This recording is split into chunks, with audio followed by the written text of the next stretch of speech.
We're going to go ahead and take a look at the Job tab. We already have a ticket here up on the screen. We're going to go ahead and click over to the Job tab. And you can see there's a couple of the fields that are already filled in. So certain fields we have in multiple places, such as the CSR that was on the Customer tab as well as here on the Job tab. And the Advertising, which is over there to the right, is also on the Customer tab. So if those have already been filled in on the other tab, they'll be filled in here as well, and vice versa. In the CSR area, there's a drop down. We can pick the CSR. If we've had multiple CSRs work on this, for instance, one of our CSRs may have done the quote, and now we may have had another CSR that did this work order. If we click on the CSR button to the left of the CSR window, we'll get an option that shows us which CSRs did which thing. So we see that Peggy did the quote and Sally did our order. Over to the right, we had our advertising source. Again, we can click on the down arrow and pick a different advertising source. The job type, this is a list that you can create for what type of job it is. There's a lot of different ways this could be used. It doesn't really even have to be a type of job. If you want to kind of run the report that captures perhaps different areas that you work in, you could change that to different areas. However you want to use it, there is a job type report that you can run by each of the individual types to see which jobs you've done under each type. Below that is the job status.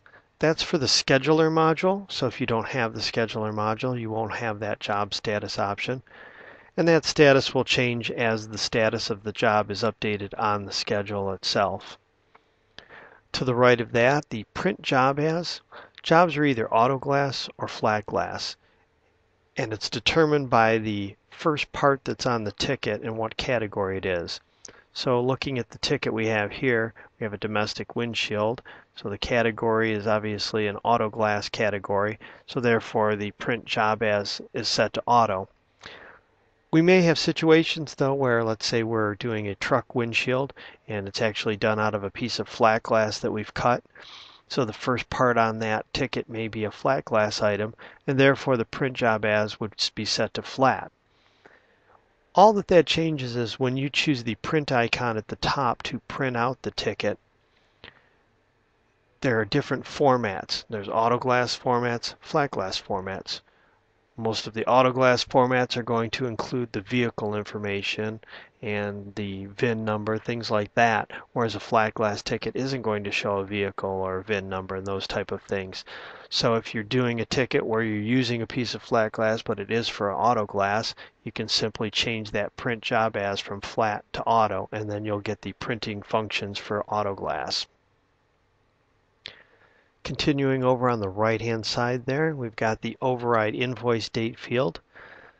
When you save a ticket as an invoice, it dates it with today's date. So if you'd like to use a different date, you can simply click into that field and type in the date, or click on the little calendar button there and you can pick a different date. And then when you save the ticket as an invoice, that's the date that it'll put on it. This only works when you save as an invoice. You can't change the date on a work order or a quote. Below that, the original invoice. That can be used in a couple different ways. One way would be if you have a tech who is out in the field and writes up a lot of invoices right out in the field on a paper invoice and then brings those back and you need to put them into the system, and perhaps the invoices he's using have different numbers than the numbering system in the program. You can put that number in there. Or if you've done a ticket previously in your Main Street software and you've duplicated that ticket, or you're doing a warranty invoice from a different ticket, that will automatically be filled in. And if that's the case where the original ticket was one that was done here in Main Street, if you click on the button to the right, you'll be able to view that particular invoice. Below that, we've got the warranty reason. And of course, that would be used when you're doing a warranty ticket. You'll need to pick a reason for the warranty work. Below that, the advertising deductible to collect. These aren't used very often. The advertising is something that was done special for at one point in time to show if some sort of advertising was paid, so I wouldn't really use that. The deductible to collect, though, that might be something if you have a customer who's got, say, a $100 deductible and you're going to waive a portion of that and you want the tech to be able to know that they only need to collect, say, $50, you can fill in the deductible to collect. And when you print the work order, it will have that on the ticket so that they can see how much they're supposed to be collecting.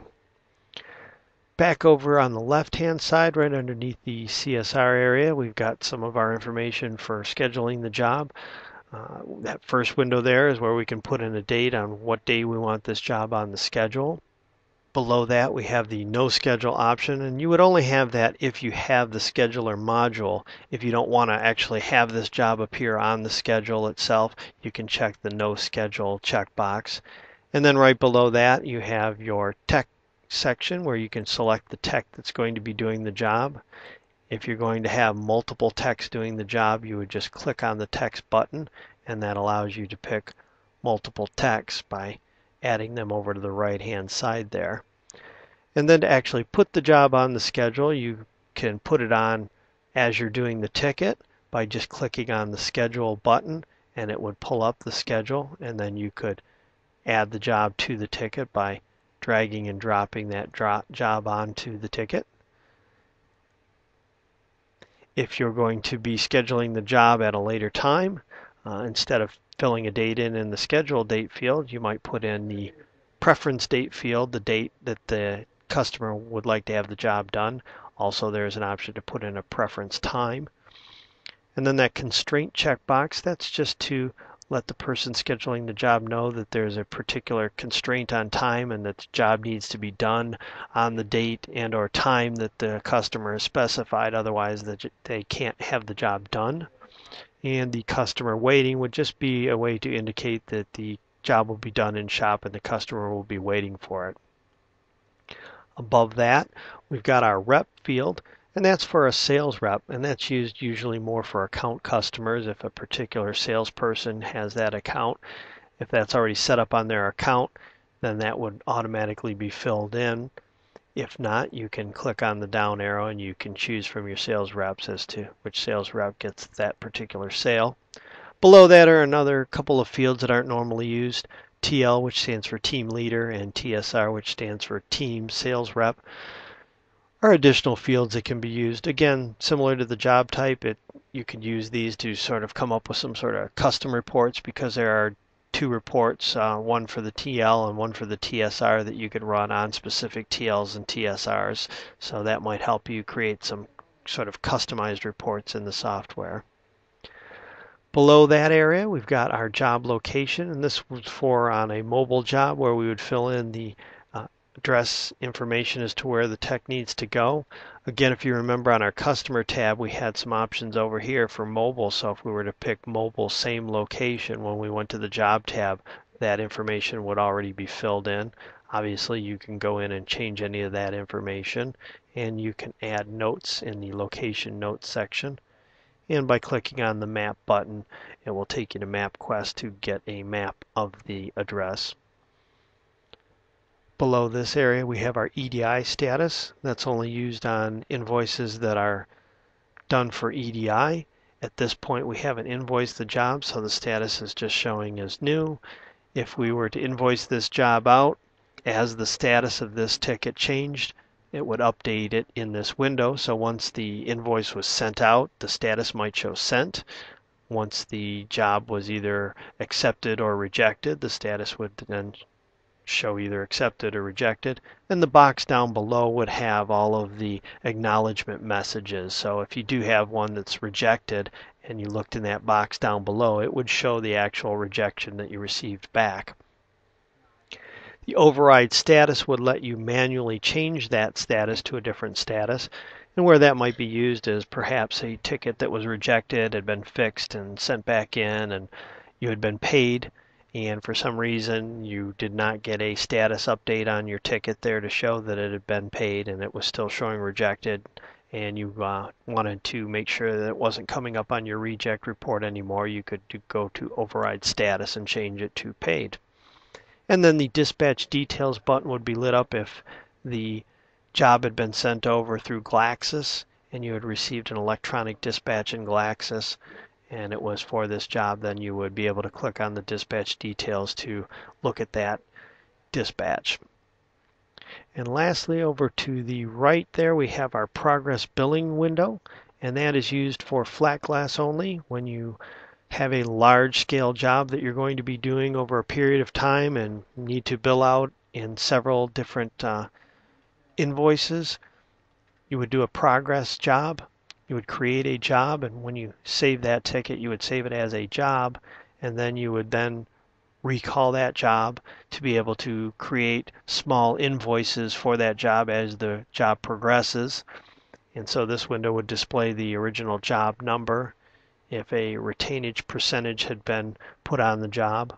Then the job info button would show some additional information on that job, and the history would show us a history of that job as far as invoices that have been done so far for that job.